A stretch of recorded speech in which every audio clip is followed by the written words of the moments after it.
চারদিকে প্রচুর বৃষ্টি হচ্ছে। এইদিকে খগেন নাক ডেকে ঘুমাচ্ছে। পাশেই খগেনের বউ খগেনকে ডাকছে। কই গো, শুনছো? অনেক বেলা হলো, ওঠো। এবার না হয় একটু বাজারে যাও, ঘরে খাবারের মতো কিছুই আর নেই যে। উঠে পড়ো চট করে। আরে বউ, কি হয়েছে কি? এইভাবে সকাল সকাল চিল্লাচ্ছ কেন? একটু শান্তিতে ঘুমাতেও পারছি না। বলি কি, সারাদিন পড়ে পড়ে ঘুমোলে কি চলবে? ঘরে খাবার মতো কিছুই নেই, উঠে যাও, বাজার করে নিয়ে আসো। দেখতে পারছো তো বাইরে প্রচুর বৃষ্টি হচ্ছে। আজকে তো আর বৃষ্টিতে ভিজে বাজারে যেতে মন চাইছে না। এখন যাও, আমি একটু শান্তিতে ঘুমাই। হ্যাঁ, বৃষ্টি তো দেখতে পাচ্ছি সকাল থেকেই পড়ছে, কিন্তু তোমার তো এইটাও মনে রাখতে হবে, ঘরে বাজার না থাকলে খাবে কি? সারাদিন সারা রাত না খেয়ে থাকতে পারবে তো? কি বলছো, বাজার নেই মানে? এই তো কিছুদিন আগে বাজার করে নিয়ে এলাম, এত তাড়াতাড়ি শেষ হয়ে গেল। বলি কি, এইভাবে চলতে থাকলে তো বিপদে পড়ে যাব। সামান্য কিছু বাজার করে নিয়ে এসে বলছো এইভাবে বিপদে পড়ে যাবে? হায় আমার পোড়া কপাল! বাবা মা কেন যে তোমার কাছে আমার বিয়ে দিল, আমার জীবনটাই নষ্ট করে দিল। হায় হায়! আরে যাও তো এখান থেকে, কানের কাছে খালি জ্ঞান জ্ঞান করছে। এখন উঠবে নাকি বাইরে থেকে পানি এনে উপরে ঠেলে দিয়ে উঠাবো? এদিকে খগেনের মেয়ে রেশমা এসে বলল, মা, ও মা, আমাকে কিছু খেতে দাও, আমার অনেক খিদে পেয়েছে। মারে, ঘরে যে খাবারের মতো কিছুই নেই, তোর বাপও ঘুম থেকে উঠছে না, সেই কখন থেকে ডেকে যাচ্ছি, তার ওঠার খবর নেই। এখন আমি তোকে কিভাবে ভাত দেব মা?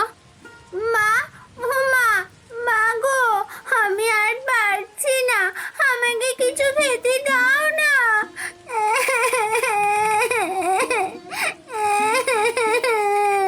কই গো, ওঠো না, মেয়েটা যে ক্ষুধার জ্বালায় কান্না করছে, বাজারে গিয়ে কিছু নিয়ে এসো। এ তো মহা মুশকিল। আচ্ছা, ছাতাটা নিয়ে আসো, বাজারে গিয়ে দেখি কিছু কিনে আনতে পারি কিনা। এমনিতেই বৃষ্টির দিনে বাজার গরম থাকে, আর না জানি আজকে কপালে কি আছে।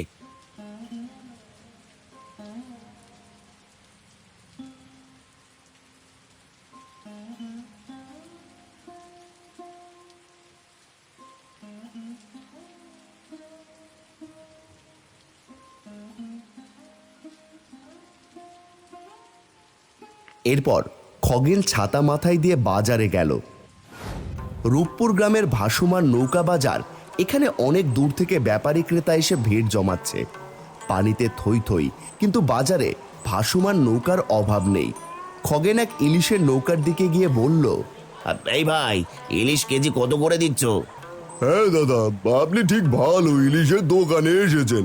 এই ইলিশ কলকাতার নাম করা ইলিশ, একদম 50 টাকা কিলো। কি বলছো ভাই, এই ইলিশের দাম এত নাকি? এমনি সময় 20 টাকা কেজি কিনতে পারি, আজকে কি বাজারে আগুন লেগেছে যে এত দাম? এত কিছু তো জানি না দাদা, নিলে নেবে, না নিলে নাই। এনেছিলাম 3 জায়গা ইলিশ, এখন শুধু এই কয়টা। তুমি না নিলে অন্য দোকান দেখো, শেষ বেলা ব্যবসাটা খারাপ করো না কিন্তু। বলি কি ভাই, 30 টাকা কেজি দেবো, আমাকে বড় থেকে একটা ইলিশ দাও তো দেখি। দাদা, তুমি তো ভারী নাছোড়বান্দা আছো দেখছি। আর ঠিক আছে, শেষ বেলা যখন দাও তোমাকে একটু কমেই দিয়ে দিই।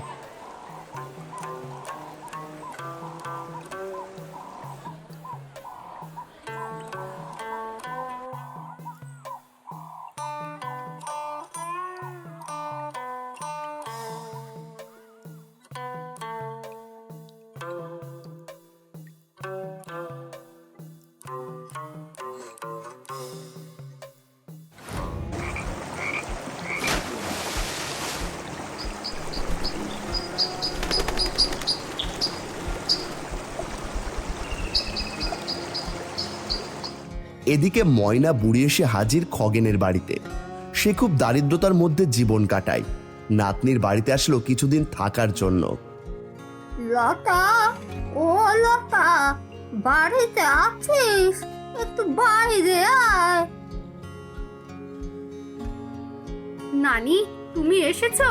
আসো আসো, ভেতরে আসো। এই বৃষ্টির মাঝে না আসলেও পারতে, এমনিতেই অভাবে দিন কাটছে আমাদের। মেয়েটা 3 বেলা ভালো মন্দ খেতে পারছে না। আর বলিস না রে, গিয়েছিলাম ছেলের বাড়ি। আমার ছেলের বউটা জানিস তো, অনেক দজ্জাল, আমাকে দেখতেই পারে না। সেখান থেকে তাড়িয়ে দিল। তাই যাবার আর কোনো জায়গা পেলাম না, তোর বাড়িতে চলে এলাম। আচ্ছা ঠিক আছে, তুমি বসো। রেশমার বাপ গেছে বাজারে, বাজার করে আনলে একসাথে খাবো সবাই মিলে। দুটো কম খাই আর বেশি খাই, একসাথে সবাই মিলে মিশে খাবো। সেখানে খগেন এসে দাঁড়ালো আর বলল, সব কথাই তো শুনলাম, বউ তুমি ঠিকই বলেছ। একটু কম খাই আর বেশি খাই, আত্মীয় স্বজনকে খালি পেটে দেখতে যে আর ভালো লাগে না। এই নাও বাজার, আজকে সবাই ইলিশ মাছের ঝোল দিয়ে ভাত খাবো।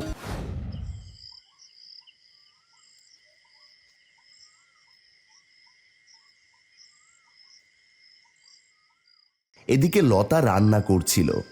কই গো, তাড়াতাড়ি সবাই এসো, গরম গরম ইলিশের ঝোল দিয়ে ভাত খেয়ে যাও, ঠান্ডা হলে যার স্বাদ থাকবে না।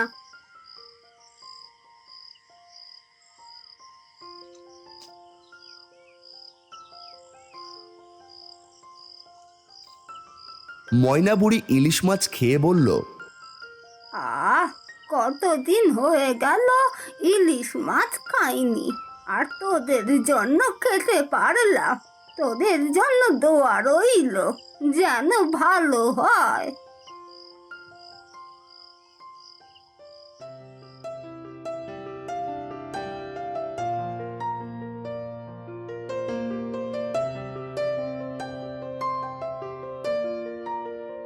পরের দিন সকালে খগেন মাঠে গিয়ে দেখল জমির পাশে ছোট্ট একটা জলাশয়, আর সেখানে ইলিশ মাছে ভর্তি। এই দেখে খগেন বলল, এ কি অবাক কাণ্ড! এদিকে ইলিশে ভরা পানি। যাই যাই যাই, এগুলো সব নিয়ে বাড়ি যাই।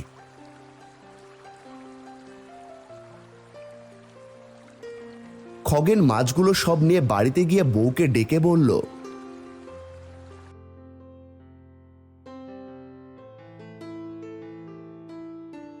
বউ, এই কই তুমি? তাড়াতাড়ি বাইরে আসো, এই দেখো কি এনেছি। ওমা, এত ইলিশ মাছ কোথায় পেলে? ময়না বুড়ি তখন বলে উঠল, খগেন, বেশি কিছুদিন বৃষ্টি হয়েছে, এইবার ইলিশের বাজারে অনেক দাম। তুই বরং এই ইলিশ মাছগুলো না বিক্রি করে নিজের জন্য কিছু রেখে দে, আর বাকিগুলো যারা অভাবে ছিল তাদের বাড়িতে দিয়ে আয়, এতে তোর ভালো হবে। জানি না তারা কতদিন ইলিশ মাছ দেখেনি চোখে, তারা কে তোর জন্য দোয়া করবে রে খগেন। আর ঠিক আছে, আমি বরং অর্ধেকটা রেখে দিই, বাকিটা দিয়ে আসি গ্রামে। এই বলে খগেন গ্রামের দরিদ্র বাড়িতে গিয়ে ইলিশ দিয়ে আসলো।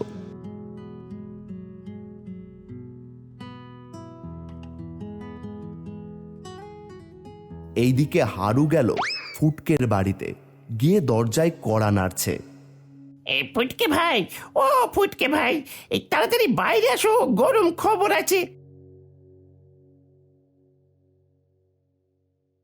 এ কি হয়েছে বলো তো দেখি ব্যাপারটা খুলে। আর বলো না ভাই, এই খগেন মনে হয় ইলিশের খনি পেয়েছে। হায় হায় হায়, কত মাছ এই গ্রামবাসীকে বিলিয়ে বেরোচ্ছে।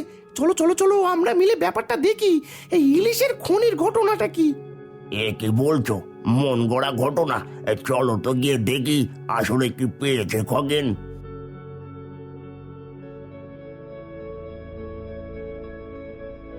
এই বলে ফুটকে চলে গেল খগেনের বাড়িতে, জানালা দিয়ে উকি মেরে খগেনের কথা শুনছে। এই লতা, কালকে আবার মাঠে যেতে হবে। মনে হয় এই জাদুর জলাশয়, না হলে এত ইলিশ মাছ কোথা থেকে আসবে এইটা ভেবে পাচ্ছি না। জানালার পাশে ফুটকে বলল, এ কি কাণ্ড! এবার তো আমি বড় লোক হয়ে যাব। হারু রে, কি খবর দিলি! চল চল, আমরা সেই জলাশয়ে যাই, গিয়ে দেখি কত ইলিশ পায়। এরপরে ফুটকে আর হারু বড় দুটো ডালি নিয়ে গেল ইলিশ ভরে আনতে। সেখানে গিয়ে দেখলো বিশাল একটা অর্ধেক মানুষ আর অর্ধেক সাপ। ফুটকে ভয়ে বলল, এ কি কাণ্ড! এবার মনে হয় আর প্রাণে বাঁচবো না। ওরে হারু রে, প্রাণের মায়া থাকলে পালা। বাঁচাও বাঁচাও, এ ভাই আমাকে গিলে খেয়ে ফেললো, বাঁচাও, আমাকে বাঁচাও।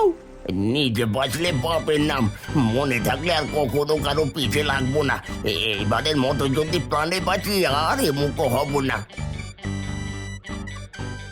এদিকে নাগিনটা হারুকে গিলে খেয়ে ফেলেছে। এরপর ফুটকে বাড়ি গিয়ে পড়ল। আমার এই গল্পের উদ্দেশ্য হলো কারো উপকার করতে না পারলে কারো ক্ষতি করো না। এছাড়া অতিলোভ বিপদের লক্ষণ। গরিব অসহায় মানুষের পাশে এগিয়ে আসুন, যেটুকু পারবেন তাদের সাহায্য করুন।